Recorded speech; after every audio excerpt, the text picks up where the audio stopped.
Let's talk about 1099s, the thing that we always hear so much when it comes to January.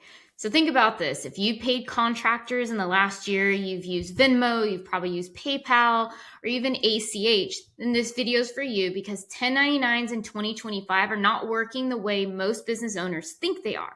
There's been a few things that have changed, and the problem isn't that you missed something, it's that the rules, reporting, and systems behind the 1099s have changed, and I want to make sure that you're up to date on those so you're not operating like it's 2019. So, why 1099s feel a little bit harder every year? It always seems that there's some type of change that comes around in January. I see the same pattern.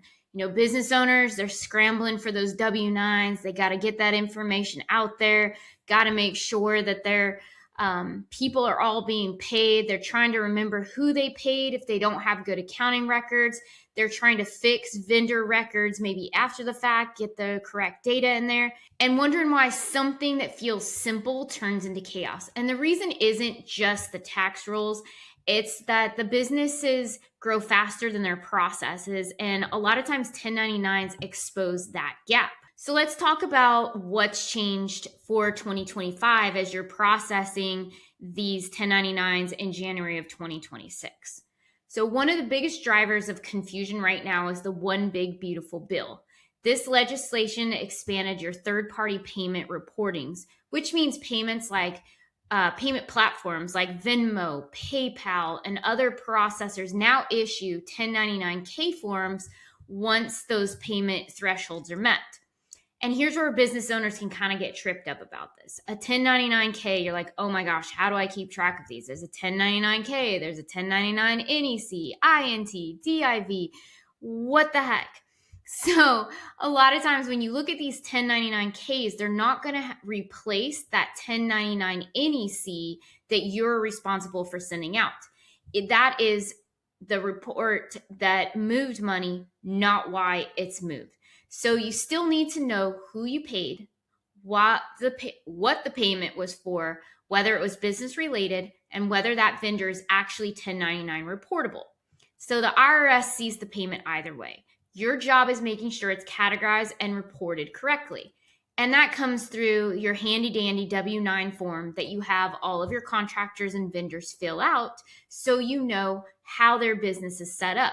Are they just an LLC? Are they an S Corp, a corporation? Those will determine if you need to send them a 1099.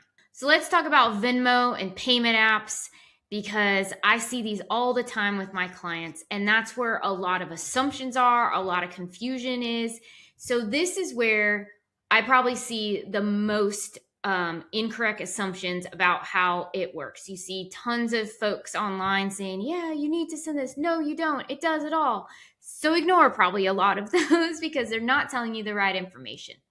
But here's the thing. If you pay a contractor through Venmo, through PayPal, your bank, bill pay, the payment method does not determine the 1099 responsibility. So the nature of the payment does. So payment platforms can issue a 1099K. That goes back to your PayPals, your Venmos, any other type of platform service that you may use. However, you still need to issue a 1099 NEC. And mismatches between those forms are exactly what triggers IRS notices. So hey, we paid through Venmo, so we're covered, right? Yeah, that's not the safe strategy to go by. That's where you need to make sure that you're issuing your 1099s to everybody that you paid via Venmo when it's business related. It's not when, hey, you loaned your mom $50 or you covered your brother's bill at the grocery store and he's sending you money back. That has nothing to do with it. We're looking at business related only to make sure that you are covered for that part of it and sending 1099s out to those folks. I don't know if it's the biggest pet peeve, but I hate Venmo when it's used in a business setting.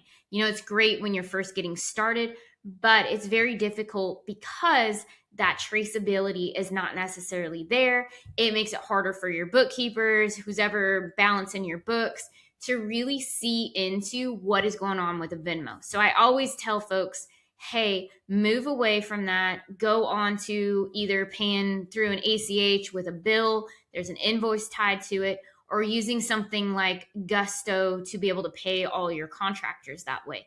It will just save you a lot of time in the long run, because now you'll have a process around how your 1099s are collected and also how people will receive them. So tools alone aren't enough. This is where systems really matter when it comes to 1099s. So there's tools like Track 1099 that can be incredibly helpful for filing and e-filing your 1099s, but only if the data feeding them is clean. I know a lot of people have looked into QuickBooks 1099. I personally find it very cumbersome. No, it doesn't necessarily work well for you trying to make things easy and just click a button and go. I think it makes it way harder than what it is. And so there's other software out there that really specializes in getting these 1099s filed, and it's well worth it. A lot of times it's even cheaper than using the ones that are built into QuickBooks. But here's the thing, software still doesn't fix the missing W-9s, incorrect vendor setup, a poor contractor classification, or inconsistent payment tracking. That still comes down to how are they set up correctly in your accounting system, and making sure that all of that data is in one place so you can easily double check it at the end of the year. The goal isn't just to file 1099s. The goal is to start trusting what you're filing. And so this comes back to where you collecting your W-9s. If you are using a software like Gusto to pay out your contractors, in order to get them set up, they send a W-9 out to that contractor who fills it out electronically. It gets saved into their solution. And as you're paying at the end of the year, you get a report, hey, I paid Taylor Company, $30,000, done. It's going to send those out. You just confirm with your contractor, is all of your information your mailing information correct? The setup of your company from when you originally gave this to me? Yes, awesome. And then you can start processing that. And so that's going to be the biggest goal in having those 1099 systems created, is you want to make this system go faster for you, be more accurate, and less cumbersome. What the IRS is watching more closely now is, on top of payment reporting charges, the IRS is tightening accuracy and matching. So the names, the EINs, the classifications, and totals need to align, or notices could potentially come out to you to say, hey, there was a misalignment when this was filed compared to what the actual contractor could have filed, or vice versa. So electronic filing is now standard. So once you hit the filing threshold, and the contractor versus employee classification might be under some scrutiny, especially for growing businesses that rely heavily on contractors. And that's a whole nother topic to go into and kind of talk through what is that differentiating point. But make sure that you really have it in place of, is this an employee or is this a contractor, so that those lines aren't blurred and you're issuing the right document at the end of the year for taxes. The real issue most people miss, and here's the part that business owners don't always realize, is that 1099s are rarely tax problems. They're a lot of times system problems. If your W-9s aren't collected before the first payment, vendors aren't set up correctly in your accounting system, payments aren't tracked consistently, January then turns into a cleanup project instead of just a filing task to get all these 1099s done.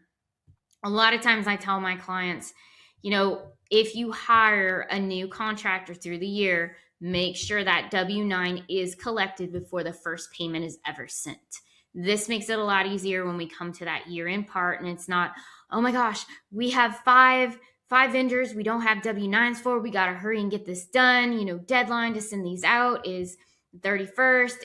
It just makes things very, very chaotic. And we are trying to alleviate that from having our clients chase down their own contractors to get the information for us. So what business owners should be doing now is, every business paying contractors should be able to answer these questions confidently.